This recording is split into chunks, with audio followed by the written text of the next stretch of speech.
ahead. We'll put up that picture very soon of the table that has been set of the Russian delegation arriving this morning in the city of GOMEL and are awaiting the Ukrainian delegation. And shortly, we are told that these talks will happen. But Nupur, on the other side, if we really try to understand the stand that Belarus has taken, especially when it comes to the referendum to adopt a new constitution, that which actually did its non-nuclear status at the time when the country has become a launchpad for the Russian troops. Oh, yes, absolutely. And that's something, that is of grave concern, because Belarus has now essentially opened itself to nuclear weapons coming in from Russia in its defense. Now, just to tell you a bit more about this referendum which took place, Russian news agencies, of course, say that about 65.2% people who took part in the referendum have essentially voted in favor of a change.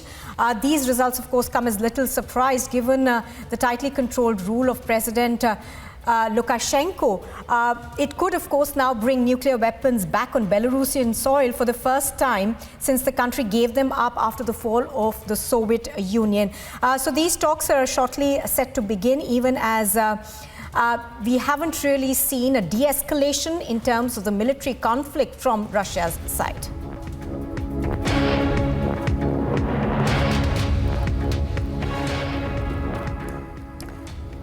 Well, the picture that has just been tweeted as far as just ahead of the Russia-Ukraine talks, the Belarus that is hosting these talks, the Ministry of Foreign Affairs has tweeted that picture on your screens right now of the meeting venue and has said, excuse me, that Belarus is ready to host Russia-Ukraine negotiations and they're waiting for those respective delegations to arrive. So, Nupur, we are told as far as Russian delegation is concerned, they have already reached GOMEL and they are awaiting from the Ukrainian side, though the Ukrainian authorities and the government there have been raising serious doubts and concerns over this delegation meeting.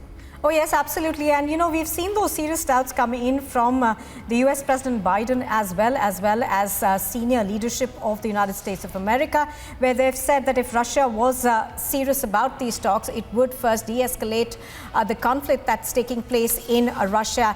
Just to give us viewers a sense of the visual that we are playing out for you, these are coming to you from GOMEL. That's the Belarusian city where these talks will take place. Now, what we know so far is the Russian delegation, of course, will include people from the foreign as well as the defense ministries of Russia. What we also know is that their Ukrainian counterparts will be taking part in these talks that are taking place, even as we haven't really seen, a de-escalation in terms of either the Russian army or the weapon systems that they've put in place. In fact, what we've seen is more rhetoric come in from the Russian side, with President Putin, of course, putting in the threat of nuclear weapons. Amita. Absolutely. And the Ukrainian authorities are also raising the questions on the stand that Belarus seems to have taken. Is it really as an intermediary, because they are already holding as a launchpad for the Russian troops to invade into Ukraine? We'll continue getting you more on that.